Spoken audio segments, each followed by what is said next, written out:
ومن تبعهم بإحسان إلى يوم الدين. Amma ba'd. Ikhwan fillah, kita melanjutkan buku Ar-Rahiqul Makhtum Sirah Nabawiyah sampai kepada pembahasan persiapan perang Badar. Fadhal ya akhi, iqra. Bismillah.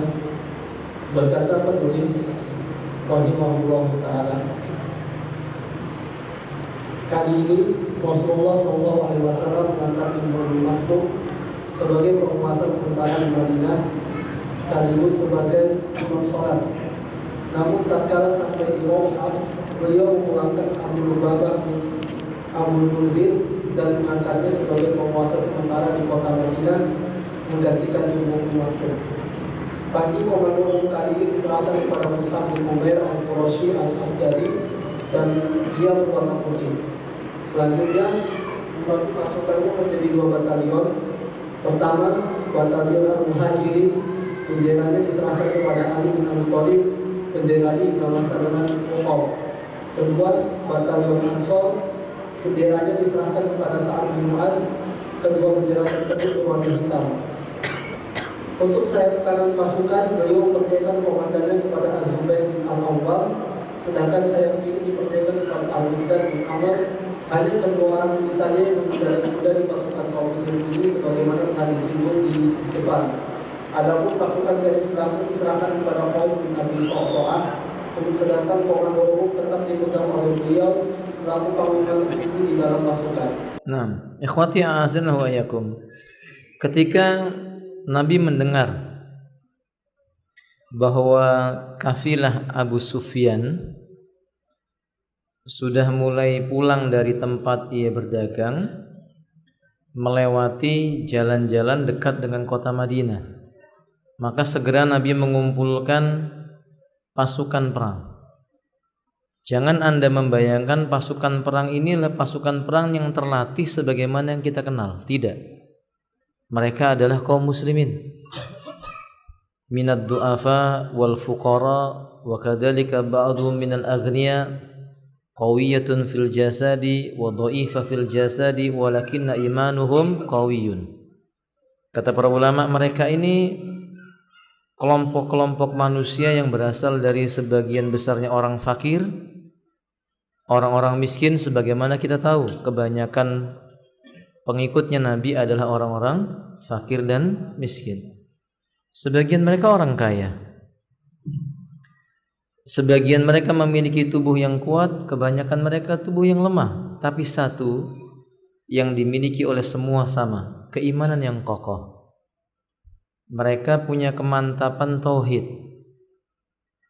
Ini adalah modal utama untuk memperoleh sebuah kemenangan yang besar. 13 tahun Nabi SAW membina tauhid di kota Makkah. Kemudian melanjutkan lagi pembinaan tauhid di kota Madinah, ditambah dengan pendidikan akhlak yang mulia. 2 hal ini, ikhwan, tauhid dan akhlak mulia, 2 bekal untuk menghadapi musuh dengan meminta pertolongan kepada Allah Ta'ala. Nabi SAW pada perang Badar ini tidak menjadikan hukumnya fardu alal a'yan, tidak. Tapi hukum perang Badar ketika itu fardu alal kifayah, yakni fardu kifayah. Dan kebiasaan Rasulullah SAW bila meninggalkan kota Madinah, istakhlafa alal madinati bil amiri min ashabihi. Beliau akan meminta salah satu dari para sahabat yang tinggal menggantikan kedudukan beliau dalam memimpin kota Madinah.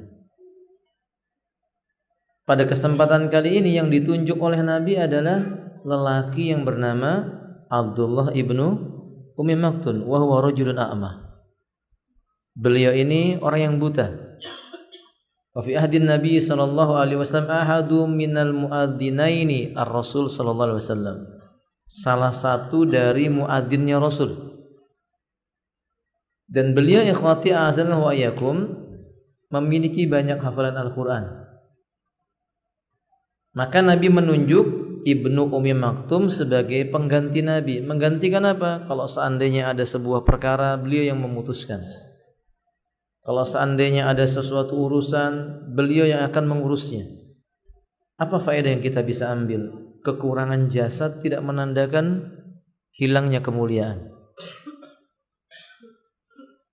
Cacat yang ada pada seseorang tidak menandakan berkurangnya martabat di sisi Allah Subhanahu wa taala. Bahkan iman yang didukung dengan keilmuan ini akan mengangkat derajat seseorang. Allah menyebutkan yarfa'illahu alladhina amanu minkum. Ai al-muwahhid yarfa'illahu alladhina amanu minkum walladhina utul ilma darajat. Yani Allah Subhanahu wa taala akan mengangkat beberapa derajat orang beriman lagi memiliki ilmu. Beberapa derajat. Maka dari sini kita bisa mengatakan alhamdulillah, bila kita ingin menyempurnakan kekurangan yang ada pada diri kita, maka hendaklah kita memperbaiki keimanan dan menambah keilmuan. Ilmu itu menyempurnakan kekurangan ya ikhwan. Nabi tidak memandang orang itu buta atau tidak, tapi dia punya ilmu agama, dia punya kredibilitas untuk memutuskan sebuah hukum, ditunjuk sebagai pengganti Nabi untuk memimpin kota Madinah. Maka ini nasihat buat kita, nggak apa-apa ya ikhwan. Wajah kita biasa saja misalnya, tubuh kita tidak menarik perhatian sebagian orang, tapi kalau kita punya ilmu, diangkat derajatnya oleh Allah Subhanahu wa taala. Sebaliknya, punya harta, tampan wajahnya, tapi tidak faham agama,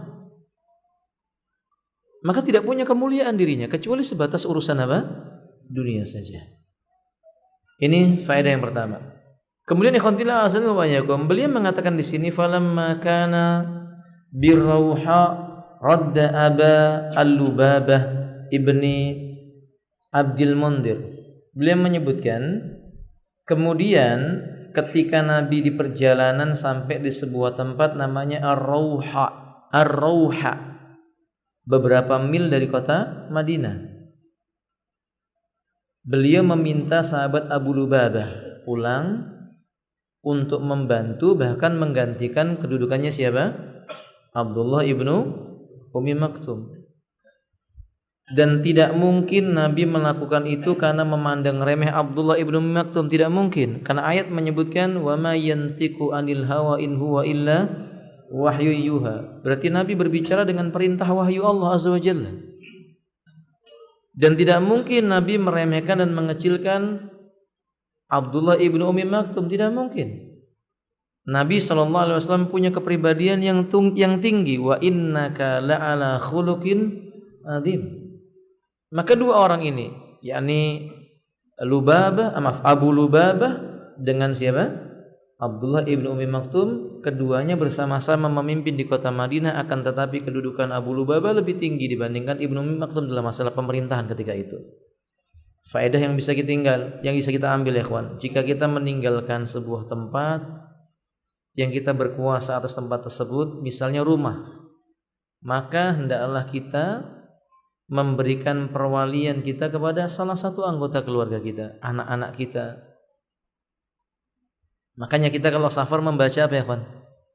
Ikhwan, kalau kita mau safar, ninggalin keluarga kita yang dibaca apa?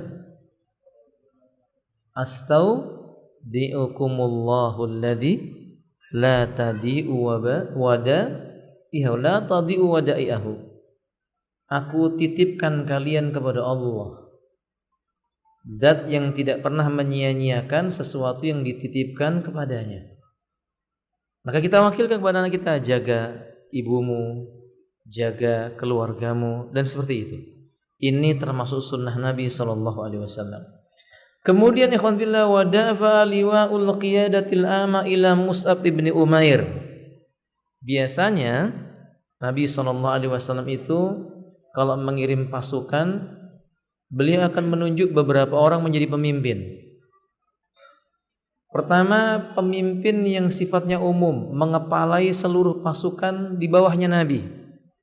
Jadi yang pertama memegang semua puncak pimpinan itu adalah Nabi. Apa bahasa kita? Panglimanya ya. Kepanglimanya lah Nabi sallallahu alaihi wasallam. Semua ada di bawah komando Nabi dan sepersetujuan Nabi. Maka beliau berhak mengangkat pemimpin secara umum ketika itu sahabat yang bernama Mus'ab ibnu Umair, dan kebiasaan Nabi memberi tanda. Saat itu tandanya adalah sebuah bendera. Warna benderanya ketika itu berwarna putih ya ikhwan. Wa kana hadzal liwa abyad, warnanya putih. Benderanya Rasulullah SAW untuk pemimpin secara umum. Artinya pasukan yang paling terdepan, kemudian yang pertama kali membawa bendera, inilah yang paling utama. Dan ini dipimpin oleh sahabat Mus'ab ibnu Umair al-Qurasi al-Abdari radhiyallahu ta'ala. Kemudian ikhwati azan wa iyakum, kebiasaan Nabi, beliau membagi menjadi 2 batalion. Jadi kalau ada perang begitu, beliau membagi 2 buah pasukan, sayap kanan dan sayap kiri. Demikian. Adapun batalion pertama, komandannya adalah Ali bin Abi Thalib. Ini dari kalangan orang-orang Muhajirin. Sedangkan dari kalangan Ansor diberikan kepada Sa'ad bin Mu'adz radhiyallahu taala anhuma. Ikhwati a'azanil wa iyyakum, timbul pertanyaan, kenapa Muhajirin dikumpulkan dengan Muhajirin? Orang Ansor dikumpulkan dengan orang Ansor. Kata para ulama di antara hikmahnya, orang Muhajirin dan Ansor itu punya watak kebiasaan yang berbeda-beda. Sementara saat itu Muhajirin datang ke Ansor atau ke Madinah dalam waktu yang belum lama. Jarak antara berpindahnya Muhajirin ke Madinah itu dengan perang Badar belum lama. Sehingga membutuhkan waktu berkomunikasi, membutuhkan waktu untuk menyesuaikan diri. Apa yang menjadi kebiasaan Ansor dengan Muhajirin itu berbeda. Faham ya kawan?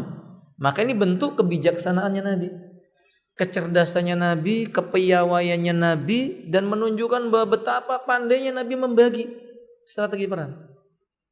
Beliau berikan itu kepada Ali bin Abi Thalib. Dan orang-orang Muhajirin tidak ada yang menolak, karena Ali bin Abi Thalib adalah seorang pemuda yang sangat pemberani. Terbukti ketika Nabi berhijrah, yang menggantikan tempat di mana Nabi tidur siapa? Ali bin Abi Thalib. Lebih daripada itu, beliau adalah orang dekatnya Rasulullah, sepupunya Rasulullah, sekaligus apa? Menantunya Rasul sallallahu alaihi wasallam. Dan Ali terkenal sangat amat pemberani. Ditambah dijelaskan para ulama, Ali itu lisannya idza takallama bi kalimatin bayyinatun sharihatun jiddan. Ali itu kalau berbicara, kalimat-kalimat yang keluar dari mulutnya itu jelas, gamblang, dan memberikan semangat. Apa bahasa kita, kawan?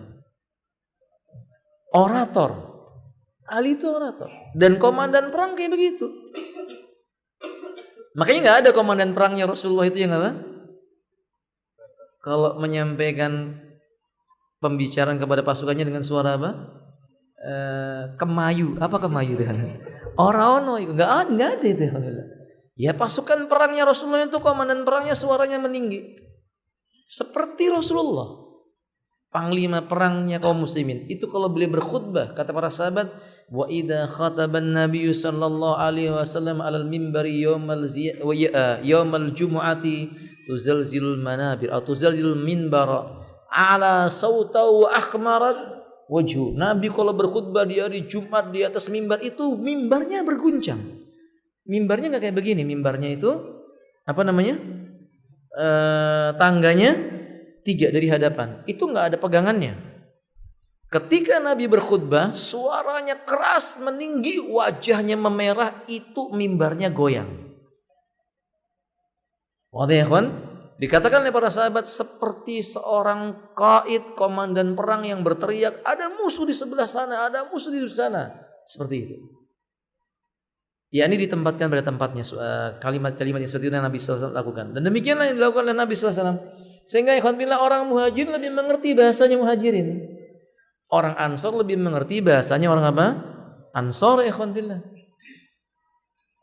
Dan itu terbukti kebiasaan orang Muhajirin dengan Ansor itu berbeda. Datang kepada Nabi seorang wanita Ansor ia mengadukan kepada Nabi Shallallahu Alaihi Wasallam tentang suaminya. Suaminya orang Muhajirin. Ia tidak suka diperlakukan dengan suaminya yang dia tidak biasa mendapatkan perlakuan seperti itu. Ini pasangan suami istri. Paham ini, ikhwan? Kebiasaan orang Ansor kalau mendatangi istrinya bukan cara seperti itu. Nah, tiba-tiba orang Muhajirin punya cara yang lain.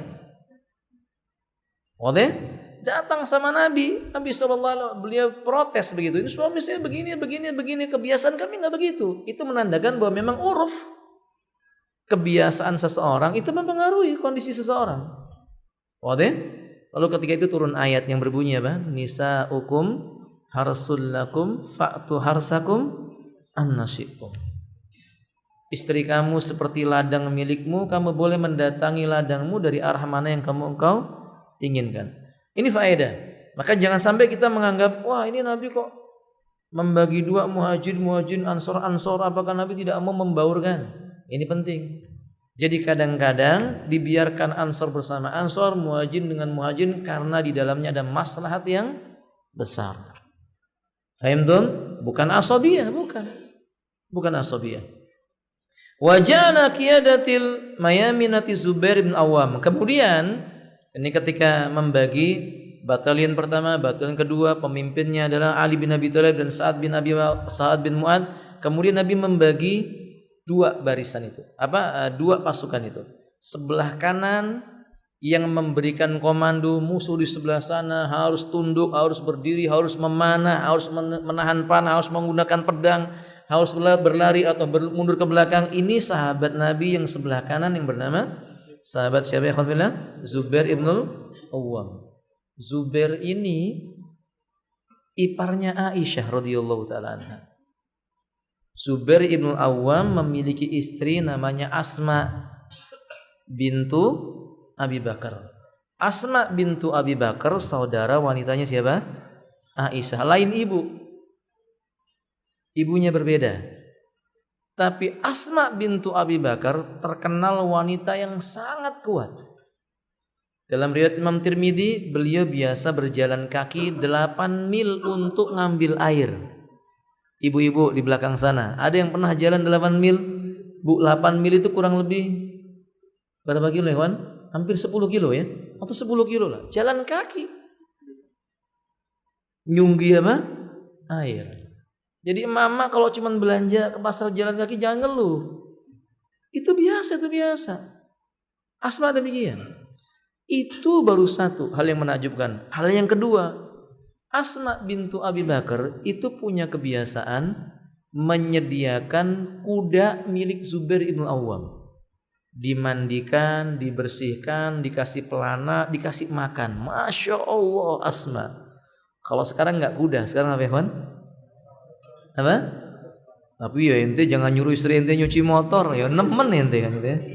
Tapi intinya apa? Begini Asma. Dan pada saat itu kita bisa mengetahui bahwa memang di antara para sahabat yang memiliki kendaraan kuda nggak semuanya. Salah satu penunggang kuda yang sangat handal, lagi pemberani dan memang piawai, Zubair ibn Awwam. Memang dia punya kuda. Kuda itu biasa ditunggangi oleh Zubair kemana saja. Dan Rasul senang dengan cara berkudanya siapa? Zubair. Dalam sebuah riwayat walaupun disebutkan sanadnya dhaif, Nabi mendoakan cara menunggang kudanya siapa? Zubair. Ada faedah yang bisa kita ambil. Apa faedah yang bisa kita ambil? Disukai ya ikhwan. Pejantan muslim itu belajar naik apa? Kuda. Belajar.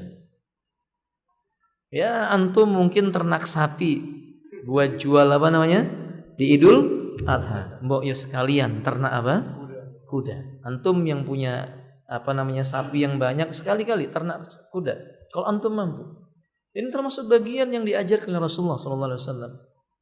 Bahkan Nabi tidak melarang seseorang membeli kuda yang paling mahal. Kuda loh ya, bukan apa? Bukan motor. Bukan motor paling mahal. Bukan mobil paling mahal. Nabi membolehkan kita memilih onta merah yang paling mahal. Kuda yang paling mahal. Ya, ini yang kuat.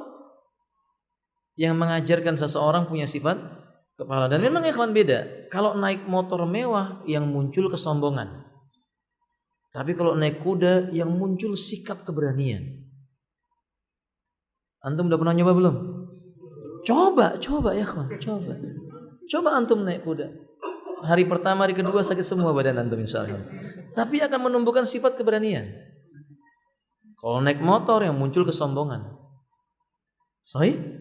Ini maka jangan samakan antara yang satu dengan yang satu itu. Kemudian ikhwati azan wa iyyakum, adapun di bagian sisi kiri Nabi memberikan kepercayaan kepada sahabat yang bernama siapa? Al-Miqdad ibni Amr. Ada Miqdad ibn al-Aswad, ada Miqdad ibn Amr. Ini Miqdad ibni Amr. Beliau terkenal sebagai orang yang pandai memainkan tombak dan pedang. Jadi Miqdad ini ikhwan termasuk sahabat yang pandai bermain pedang. Dalam sebuah riwayat pedang beliau itu ada 3. Dan kebiasaan Miqdad meletakkan pedangnya di mana ikhwan? Punggung. Jadi Miqdad itu kalau bawa pedang di punggung. Dan Nabi menyukai. Bentuk pedangnya Miqdad ujungnya tajam dalam bentuk lengkungan. Faham ya kawan? Makanya sebagian ulama seperti Al-Imam At-Tabari, Tirmidzi menyebutkan sunnahnya membawa pedang itu di mana? Mana ya kawan? Muslim itu cara menyelisihi orang-orang kufar, pedangnya di punggung. Antum jangan bilang ninja loh ya kawan. Ini sunnahnya Nabi. Para sahabat berbuat seperti itu. Berbeda bentuk pedangnya dengan pedangnya orang-orang musyrikin. Pedang orang musyrikin itu biasanya besar. Sedangkan pedangnya kaum muslimin kecil membentuk seperti ujung bulan sabit. 2, pedangnya orang-orang musyrik, orang-orang kafir seperti orang-orang Nasrani, ujung bagian pegangannya berbentuk solid. Maka antum lihat pedangnya orang Nasrani itu selalu lurus. Dan ujungnya apa? Solid. Adapun pedang kaum muslimin tidak. Di ujungnya tidak membentuk apa? Solid. Apa faedah yang bisa kita ambil? Masalah senjata perang aja kalau bisa menyelisih orang kafir untuk mendapatkan keberkahan. Ustaz, sekarang masalahnya kan nggak pedang. Sekarang masalahnya bedil lah yang bikin orang kafir ya Ustaz. Boleh nggak kita pakai? Ya boleh, nggak apa-apa. Dan itu keutamaan orang Islam. Kata para ulama itu keutamaan orang Islam. Apa ini? Orang Islam itu waktunya barakah. Allah menyebutkan wal asri innal insana lafi khusr. Demi masa sesungguhnya manusia berada dalam siapa yang dikecualikan oleh Allah? Illal ladzina amanu. Kecuali orang yang beriman. Waktunya digunakan buat apa? Wa amilus shalihat. Sibuk dengan amal saleh. Maka Anda lihat waktunya orang beriman barakah. Dia beribadah kepada Allah, dia juga berbuat urusan dunia yang tidak diharamkan oleh Allah Subhanahu wa taala. Dia gunakan sela-sela waktunya untuk watawasau bil haqqi watawasau bis sabr. Ikhwan, keliru kalau ada orang mengatakan kaum muslimin itu boyo jangan buka kitab kuning toh. Baca ana nahnu anta antuma antum toh kata mereka. Dari dulu bicara cuma masalah haid dan nifas. Tuh orang kafir sudah bikin senjata, bikin bedil, bikin apa? Apalagi namanya antum lebih tahu daripada saya. Mobil apa namanya? Tang atau tank begitu ya. Begitu. Kaum muslimin apa yang mereka buat? Ikhwan, coba antum lihat keberkahannya kaum muslimin. Allah bukakan. Sudah masuk waktu. Allah bukakan pintu keberkahan bagi kaum muslimin dari langit dan bumi. Mereka punya harta. Oke? Yang bikin senjata siang malam ngerancang sedetil-detilnya siapa? Ana tanya sama antum semua ya kawan. Yang bikin senjata diukur habis waktunya sedetil-detilnya dia buat. Lalu dia presentasikan, siapa yang bikin? Orang-orang yang beli siapa? Yang beli siapa? Untuk mengalirkan darahnya siapa? Kok antum takut atau ragu-ragu? Untuk mengalirkan darahnya siapa? Itu kan keberkahan kaum muslimin. Mereka nggak pernah sholat, mereka nggak pernah ibadah, mereka nggak tahu bagaimana mengabdi kepada Allah. Waktunya cuma buat urusan dunia, dunianya diambil kaum muslimin buat untuk waqad ja'al haqqu wa zahaqal batil innal batila kana. Maka banggalah jadi orang muslim. Dan faedah yang kita ambil ikhwan billah, Pasukan-pasukan perangnya kaum muslimin di sini bukan pasukan perang yang terlatih. Benar, kita dianjurkan melakukan istidad, persiapan. Tapi ingat, yang lebih penting daripada persiapan jasmani adalah persiapan. Yang lebih penting daripada masalah membesarkan otot tubuh manusia, membesarkan iman. Ketika keimanan itu sudah menancap dan menghunjam dalam diri seorang mukmin, maka mereka akan memandang dunia itu kecil. Cita-cita mereka tinggi. Surganya Allah Subhanahu wa ta'ala. Ini pelajaran besar yang bisa kita ambil. Dan apa yang bisa kita ambil lagi? Dan ketika itu Zubair ibn Awwam, Miqdad ibnu Amr, dua-duanya penunggang kedua, dua-duanya jago dalam berperang dan dua-duanya redha dengan ketetapan Nabi. Harusnya ikhwan, kalau pakai akal-akalan, Zubair sama Miqdad di mana? Lebih tinggi kedudukannya dibandingkan Ali dengan siapa? Ali dengan siapa tadi ikhwan? Sa'ad bin, harusnya dia karena dia pegang kuda, tapi enggak, Nabi lebih tahu. Ali kan jalan kaki. Sa'ad bin Mu'adz juga jalan kaki. Tapi Nabi meletakkan dua orang ini di sisi kanan dan kiri. Karena gerakan kedua orang ini lebih cepat ke depan maupun ke belakang. Apa hikmah yang lainnya? Kata para ulama, hikmah yang lainnya untuk mengelabui musuh. Karena memang perang itu apa ya kawan? Al-qitalu kaidun. Perang itu tipu daya.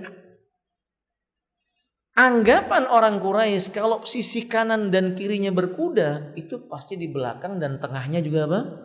Berkuda. Padahal enggak, cuman 2 tok kudanya. Dan jumlahnya cuma berapa ya kawan? 300, ada yang menyebut 300, ada yang mengatakan 313, ada yang mengatakan 315, ada yang mengatakan 318, tapi enggak sampai 320.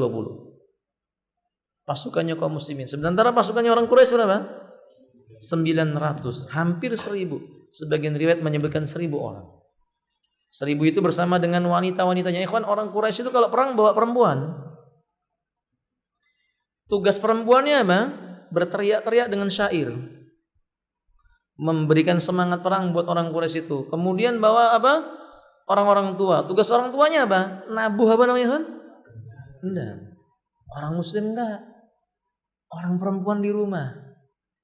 Wa qarna fi buyutikunna wa la tabarrajna tabarrujal jahiliyatil ula. Orang-orang tuanya di mana? Di rumah. Beribadah, zikir, meminta pertolongan kepada Allah tabaraka wa taala karena memang mereka tidak mampu berperang. Tidak hulu. Ini perbedaan perangnya seorang muslim dengan yang muslim. Dan menakjubkan kita, dalam perang tersebut Nabi memberikan komando tidak boleh membunuh orang yang sudah tua. Karena Nabi tahu di antara pasukan orang-orang Quraisy itu ada yang sudah tua. Nabi larang membunuh. 2, Nabi melarang membunuh wanita-wanita yang ikut berperang. Nggak boleh dibunuh, tapi boleh ditangkap dan ditawan. 3, apalagi anak-anak, tidak boleh anak-anak dibunuh. Beda sama orang kafir. Orang kafir berkata, jangan disisakan, kata mereka. Ini mereka mengatakan, la taj'alu baqiyatan qad minal ladina taba'a Muhammad, dan jangan sampai tersisa itu pengikutnya Muhammad. Itu sudah pikirannya mau cincang-cincang saja. Sementara kaum muslimin tidak, mereka berperang untuk menunjukkan agama ini benar. Syariat Allah ini benar. Yang pantas diibadah cuma siapa? Allah Subhanahu wa taala. Hadirin ikhwati assalamualaikum. Kemudian beliau juga menjadikan beberapa kaum muslimin yang lainnya menjadi pemimpin-pemimpin seperti Qais ibnu Abi Sa'sa'ah, kemudian juga diberikan ke bendera kepada Qais ibnu Sa'sa'ah ini kan diberi bendera yang berwarna hitam. Sementara panglima perang tertingginya siapa? Rasul sallallahu alaihi wasallam. Jadi biasanya benderanya Nabi itu kalau enggak hitam ya apa? Putih. Tapi ingat, para sahabat juga pernah membawa bendera berwarna hijau. Jadi itu tidak mesti. Jangan sampai nanti mengatakan wah mesti hitam, mesti apa? Putih. Sebenarnya ini hanyalah pertanda atau perlambang. Faedah yang bisa kita ambil. Sejak zaman Nabi sudah ada bendera. Saya sampaikan jangan sampai gulu. Sebagian orang gulu. menganggap kalau kita pakai bendera itu kita telah berbuat syirik. Kata siapa? Lawang Nabi juga pakai bendera. Cuma bedanya ketika itu Nabi benderanya warnanya apa? Hitam atau apa? Nah di negeri kita benderanya apa? Merah dan putih. Maksud saya begini, jangan hulu. Jangan pasang bendera di rumah. Kalau pasang bendera di rumah, wah kamu jadi pengikutnya Tohut. Karena dia katakan pemimpinnya apa? Tohut. Maka selama hidupnya nggak pernah dia pasang bendera apa? Bahkan dia saking antipatinya nggak pernah punya baju merah dan baju apa? Ini namanya jahilun murakkabun. Justru nasihatnya menunjukkan apa? Bahwa Nabi punya bendera. Berkumpul di bawah bendera untuk sebuah di medan perang itu nggak dilarang. Kan salah satu fungsi bendera itu untuk menunjukkan eksistensi kaum muslimin. Pasukan muhajirin berkumpul di mana, pasukan ansar berkumpul di mana, sayap kanan bersama siapa, itu nggak dilarang. Yang dilarang mengkultuskan benda makhluk-makhluk Allah tadi itu. Ya nggak boleh begitu, yang mengkultuskan yang nggak boleh. Misalnya bendera tertentu diikatkan di kepala, yakin bisa kebal. Musyrik ya kawan. Kan ini hanya sekedar perlambang. Fahim tuh ya kawan? Jadi tempatkan pada tempatnya. Ini faedah yang bisa kita ambil. Ini ada pertanyaan? Ya sudah, materinya kita cukupkan. Kita jawab pertanyaan. Mudah-mudahan saya bisa menjawab. Kalau tidak, wallahu a'lam bishawab. Ustadz, bagaimana hukumnya memasang murotal sebagai pengganti musik di walimah? Jangan ya ikhwan. Jangan. Kenapa jangan? Kan Allah menyebutkan wa idza quri'al Qur'anu fastami'u wa ansitu. Kalau dibacakan Quran itu kan kita suruh diam dan suruh mendengarkan. Antum kalau walimah gimana antum mau dengarkan? Lawang antum bergembira, tertawa-tawa, mengucapkan barakallahu, kadang-kadang antum sindir-sindir. Hati-hati ya kawan, kan begitu ya kawan. Antum ya jangan diganti murotal. Akhi, orang paling tahu tentang agama ini siapa? Rasul. Nabi pernah ngadakan walimah tidak? Iya. Ada enggak qori di zaman Nabi yang ahli baca Quran? Ada. Siapa di antaranya? Abu Ubaidah. Pernah enggak ketika walimah Abu Ubaidah suruh apa? Baca Quran? Enggak ada. Jadi nggak boleh kawan. Boleh? Nggak boleh. Kecuali begini, sebelum misalnya antum ingin menyampaikan nasihat, antum bacakan ayat semuanya diam, lalu antum terjemahkan, lalu antum tafsirkan barang 5 menit, 7 menit sekedar untuk memanfaatkan waktu, bukan sebuah kewajiban dan juga bukan dianggap sunnah, ya boleh. Tapi kalau harus dengan murotal, oh ini walimah yang islami, lah. Ini judul walimah yang mukhalifatus syar'i, menyelisih syari'. Enggak dicontohkan, jangan pakai apa? Murotal. Ustaz kalau gitu sepi. Lah memang kalau sepi kenapa? Enggak enak Ustaz telinganya kalau enggak ada yang didengar. Ya udah suruh teman antum teriak-teriak di telinga antum. Karena enggak ada dalilnya yang seperti itu, enggak ada. Tadinya musik Ustaz, bagaimana supaya menggantinya ya? Kalau ibu-ibu silakan misalnya sesama ibu-ibu berdendang atau bersenandung yang kita sebut apa namanya? Syair dan semisalnya. Karena di zaman Nabi begitu. Wanita dengan wanita. Paham? Jangan wanita di depan laki-laki, fitnah. Naam, wallahu a'lam bishawab. Assalamualaikum warahmatullahi. Apa hukumnya takut ketika takut sama jin sama setan? Enggak boleh. Haram hukumnya takut sama jin sama setan, enggak boleh. Khawatir kena gangguan setan wajib. Lalu kita berlindung kepada Allah. Tapi kalau ketemu setan lari enggak boleh. Antum kalau ketemu jin, datangin, pukuin. Suruh dia masuk Islam kalau dia bukan Islam. Kalau dia Muslim jangan mengganggu. Haram takut sama jin, haram ya kawan. La takhafuhum fakhafuni kata Allah. Jangan takut sama mereka kata Allah. Takut hanya kepada siapa? Allah. Jadi teman-teman biasa aja kalau antum pulang pengajian, ada apa namanya si Kunti jumpain antum, tanyain kamu muslimah, suruh pakai jilbab. Suruh taubat sama Allah. Fahim? Jadi mulai hari ini jangan lagi takut sama apa? Jangan takut. Ibu-ibu juga begitu. Jangan takut. Ini faedah di ma'had kami di Ummu Sulaim, itu anak-anak sering diperlihatkan jin yang menampakkan tubuh, ada yang katanya kepala saja. Biasa aja ditanyain sama anak-anak, ente muslim? Kalau nggak muslim jangan ganggu, ini tempat menghafal Quran. Begitu, biasa. Dan itu anak-anak perempuan. Dan saya memang mengajarkan kalau nggak mau pergi pukulin.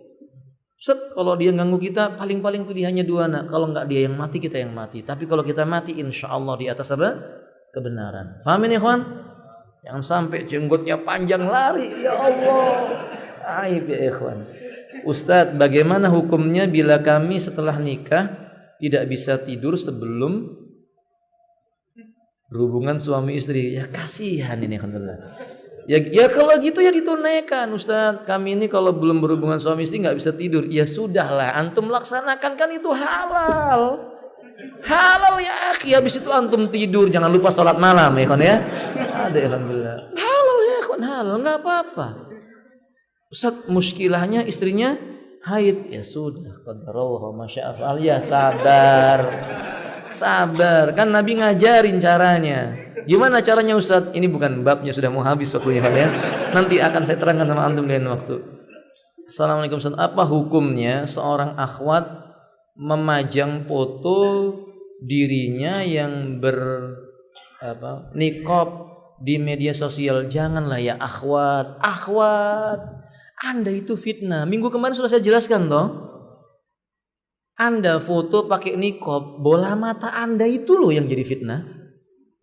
Enggak kedip-kedip juga Ustaz. Iya, tapi yang lihat anti kedip-kedip ya akhi. Fitnah ya ukhti, fitnah. Jangan. Udahlah, anti lebih baik foto sendalnya lebih bermanfaat. Itu pun fitnah kadang kalau sendal wanita.